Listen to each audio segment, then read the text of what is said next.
اللہ الرحمن الرحیم رب اشرح لی صدری ویسر لی امری واحلل عقدۃ من لسانی یفقہوا قولی۔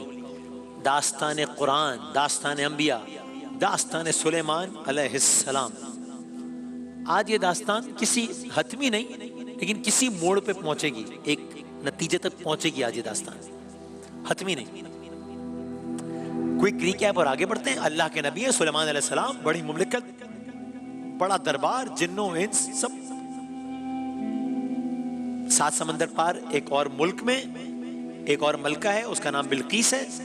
اس کو پیغام بھیجا ہے ہماری سمت آ جاؤ، سرکشی چھوڑ دو۔ ملکہ بلقیس کا تخت آپ کے پاس پہنچ چکا ہے، سلیمان علیہ السلام کے پاس۔ اب خود ملکہ بلقیس بھی پہنچ چکی ہے، وہی بلقیس جسے آپ نے پیغام بھیجا تھا۔ اور اب ملکہ کو محل کا وزٹ کروایا جانا ہے۔ اور ایک کام اور کیا ہوا ہے کہ سلیمان علیہ السلام کے حکم پر ملکہ بلقیس کا جو تخت ان کے دربار میں آ گیا تھا، جو پلک جھپکتے میں آ گیا تھا، تو سلیمان علیہ السلام نے کہا کہ اس کو تھوڑا سا چینج کر دو اس تخت کو، تاکہ جب وہ آئے اور محل کا وزٹ کرے تو دیکھیں کہ وہ کتنی عقل و فراست رکھتی ہے، وہ پہچانتی ہے اپنا تخت یا نہیں پہچانتی۔ یہاں تک کہ اب بلقیس کو اس تخت کے سامنے سے گزارا جانا ہے۔ سب پہلا امتحان ہے اس کی انٹیلیجنس کا، کہ وہ جج کر پاتی ہے یا جج نہیں کر پاتی۔ کہ بھئی میرا اگر میرے تخت سے ملتا جلتا ہے بھی تخت، تو میرا تخت تو آف کورس نہیں ہوگا، اس لیے کہ ایک تو ذرا چینجڈ ہے، دوسرا میرا تخت تو وہاں پڑا ہوا ہے، تو آ ہی نہیں سکتا نا، یہاں کیسے ہو سکتا ہے۔ سو ملکہ بلقیس کا کیا رد عمل تھا؟ کل ہم نے داستان یہاں چھوڑی تھی، آج بالکل ڈائریکٹ بغیر کسی تمہید کے وہیں سے شروع کرتے ہیں۔ اپنے تخت کے سامنے سے گزر رہی ہیں ملکہ بلقیس۔ اپنا تخت پہچانتی ہیں یا نہیں پہچانتی ملکہ بلقیس؟ جواب آیت میں آیا۔ ہم اس پورے قصے کے ساتھ ساتھ الحمدللہ ایک انداز سے شرف تلاوت سورہ نمل بھی حاصل کرتے جا رہے ہیں، کبھی ترجمے کی صورت میں، کبھی آیت کی صورت میں۔ اور میں اپنے طور پہ بھی کوشش کروں گا، آپ بھی دیکھیے گا اگر وقت ملے ماہ مبارک میں بعد میں اس سورے کو اس زاویے سے پڑھیں اور لطف آئے گا۔ آیت کا ترجمہ یہ ہے، جب وہ، سوال کا جواب آ رہا ہے، جب وہ یعنی بلقیس آ گئی تو اس سے پوچھا گیا کیا تمہارا تخت بھی ایسا ہی ہے؟ اس کو سچویشن میں ڈال دیا گیا ہے، اور اب سب دیکھ رہے ہیں کیونکہ پہلے بتایا جا چکا ہے کہ اس کی بیس پہ اس کی انٹیلیجنس ٹیسٹ ہوگی، اور اب اس سے پوچھا جا رہا ہے کہ یہ جو تخت تم نے دیکھا ہے یہ تمہارا تخت بھی ایسا ہی ہے۔ آیت آگے بڑھتی ہے، سوال کا جواب دیا بلقیس سے جب ان سے پوچھا گیا کہ کیا تمہارا تخت بھی ایسا ہی ہے، بلقیس نے کہا ارے گویا یہ تو میرا ہی تخت ہے۔ پہلے ایمان میں، پہلے امتحان میں پاس ہو گئی ہیں ملکہ بلقیس، میرا ہی تخت ہے۔ تو ایک تو چیز کلیئر ہو گئی، آیت کا آگے کا حصہ اور اہم ہے۔ کیوں؟ بھئی سب کے ذہنوں میں یہ سوال ہوگا کہ چلو یہ تو ٹھیک ہے، لیکن بات شروع کہاں سے ہوئی تھی؟ ہدہد کے خط سے، جس میں لکھا تھا کہ ایمان لے آؤ۔ تو یہ ایمان لائے گی یا جنگ کرے گی؟ ابھی ہوگا کیا؟ اصل سوال تو یہ ہے نا، بیسک کوئسچن۔ اس سوال کا جواب اسی آیت میں ملنے جا رہا ہے۔ سنیے، آیت کا مفہوم یہ ہے کہ بلقیس نے کہا اے سلیمان علیہ السلام، ہم آپ کے مرتبے سے پہلے ہی واقف ہو چکے ہیں، ہم ایمان لا چکے ہیں۔ بلقیس ایمان لا چکی، آیت میں الفاظ آ گئے، بلقیس ایمان لا چکی۔ یہ جو گتھی تھی وہ سلجھ گئی، جہاں سے داستان شروع ہوئی تھی کہ ملکہ بلقیس کا انجام کیا ہوگا، وہ یہ ہے۔ میں اگر اپنے الفاظ میں کہوں، بلقیس جان چکی کہ ارے جب سلیمان کے دربار کا ایک شخص، ایک اللہ والا اتنا نوازا ہوا ہے کہ پلک جھپکنے میں 7 سمندر پار سے میرا تخت لے آیا ہے، تو سلیمان کا کیا عالم ہوگا، اور جب سلیمان کا یہ عالم ہے تو رب سلیمان کا کیا عالم ہوگا۔ وہ رب سلیمان جس کی ہر وقت سلیمان حمد و تسبیح کرتے رہتے ہیں، وہ رب سلیمان جس کی طرف اپنی ہر کامیابی منسوب کرتے ہیں، کچھ بھی ملتا ہے کہتے ہیں میرا کچھ نہیں، ھذا من فضل ربی۔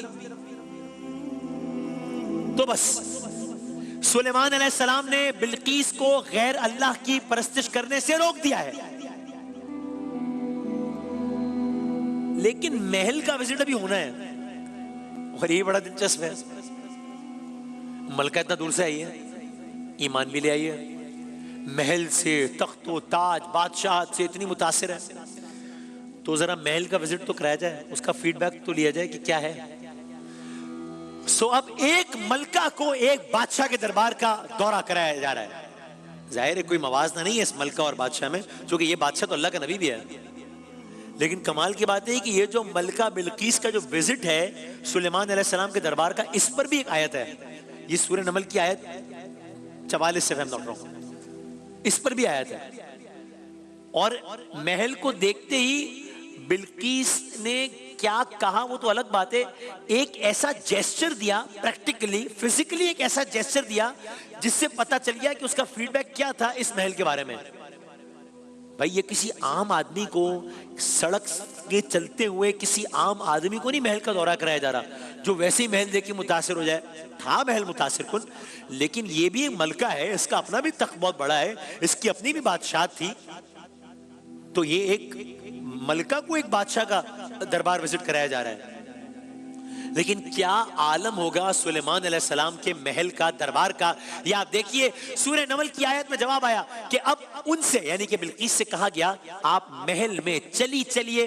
اب بلقیس گئی، اب آپ نے اب تک محل سلیمان علیہ السلام کا حال ہم سے سنا ہے نا، اب اس ملکہ کے منہ سے سنیں اس محل کی شان جو خود ایک بہت بڑے محل کی مالکہ ہے۔ سو کیا ہوا، آیت آگے بڑھتی ہے اور اب ملکہ بلقیس سے کہہ رہی ہے، جب انہوں نے ملکہ بلقیس کے بارے میں، جب انہوں نے محل کا فرش دیکھا، جب انہوں نے محل کا فرش دیکھا تو اسے پانی سمجھ بیٹھی۔ یہ کیا،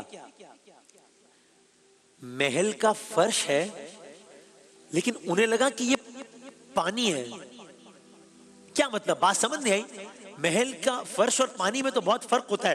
تو میں آیت کا آگے کا حصہ پڑھتا ہوں، جب انہوں نے محل کا فرش دیکھا اسے پانی سمجھ بیٹھی، جب انہوں نے محل کا فرش دیکھا اسے پانی سمجھ بیٹھی، اس حد تک کہ انہوں نے اس کے گیلے پن سے بچنے کے لیے اپنے لباس کا جو بھی پہنا کچھ حصہ اٹھا کر اپنی پنڈلیاں کھول دی۔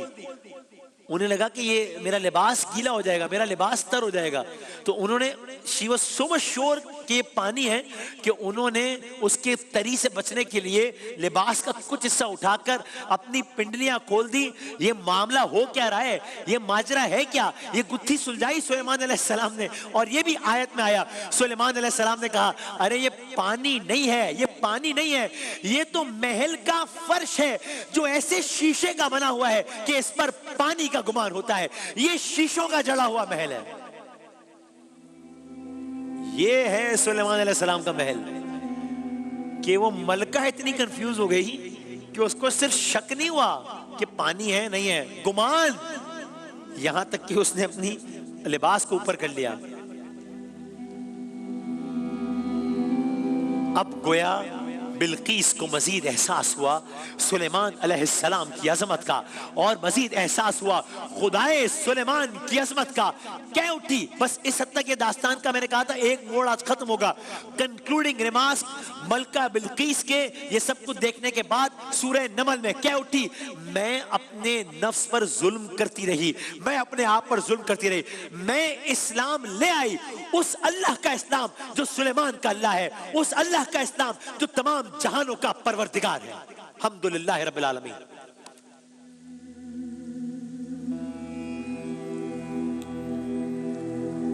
سو ملکہ بلقیس کی حد تک داستان سلیمان علیہ السلام اپنے اختتام کو پہنچتی ہے، مگر آئیے داستان کے دوسرے حصے کی طرف۔ اب ملکہ بلقیس کا پارٹ ختم ہوتا ہے۔ سلیمان علیہ السلام کے دربار کی عظمت تو آپ نے دیکھ لی نا، میں ریپیٹ نہیں کرتا، ایک اور طرف آپ کی توجہ لے جانا چاہتا ہوں۔ کہاں؟ ان کی تعمیرات کی طرف، کنسٹرکشنز، اللہ اکبر، وہ بھی انبیلیویبل ہے، انبیلیویبل ہے۔ آپ ذہن میں ذرا ویژوالائز کریں، میں آپ کو ایک ایسی کنسٹرکشن سائٹ پہ لیے چلتا ہوں، ایسی تعمیرات پہ لیے چلتا ہوں جہاں پہ ایک مزدور 1000 مزدوروں کے برابر کام کر رہا ہے، تو کتنا بڑا لیول ہوگا، یا شاید اس سے بھی زیادہ طاقت رکھنے والا مزدور ہو۔ ہمارے مزدور کی طرح وہ مزدور ایک اینٹ اٹھانے کے بجائے پوری چٹان اٹھانے کی طاقت رکھتا ہو تو کتنی بڑی لیول کی کنسٹرکشن ہوگی کہ جس کا ایک ایک فرد اس بات پہ قادر ہے کہ ایک وقت میں ایک اینٹ نہیں ایک چٹان اٹھا کے یہاں سے وہاں رکھ لے. کیا لیول ہوگا؟ اب اپنی ویژوالائزیشن کو اب آگے بڑھائیے. قرآنی آیات کا ترجمہ مفہوم ہے. ہم نے ان کی کنسٹرکشن ہم نے ان کے لیے پگھلے ہوئے تانبے کا چشمہ بہا دیا. پگھلے ہوئے تانبے کا چشمہ, سوچئے ایک تانبے کا ممکن ہے کہ پورا چشمہ تھا جو سلیمان علیہ السلام کی دسترس میں تھا.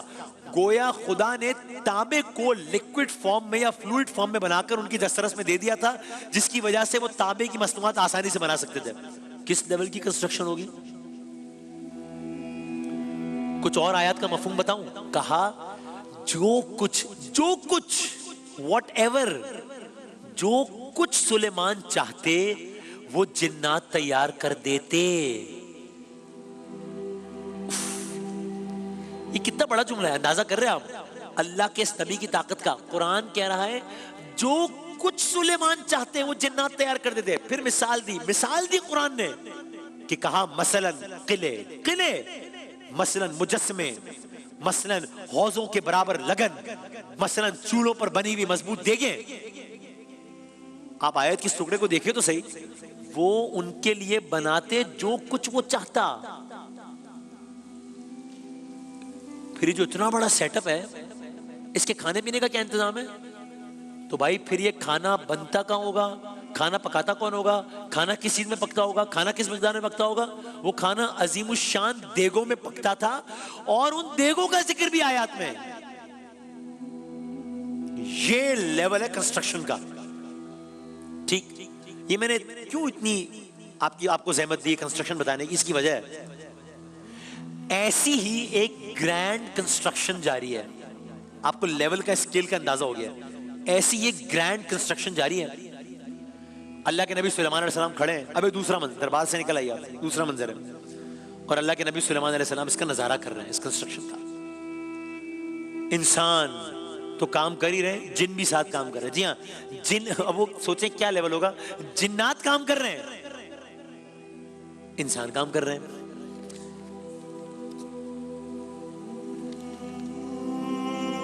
تو یہاں یہ سب کچھ ہو رہا ہے اور اس سب میں دور کہیں ایک مقام پر ایک ڈیولپمنٹ ہو رہی ہے, ایک پیش رفت ہو رہی ہے.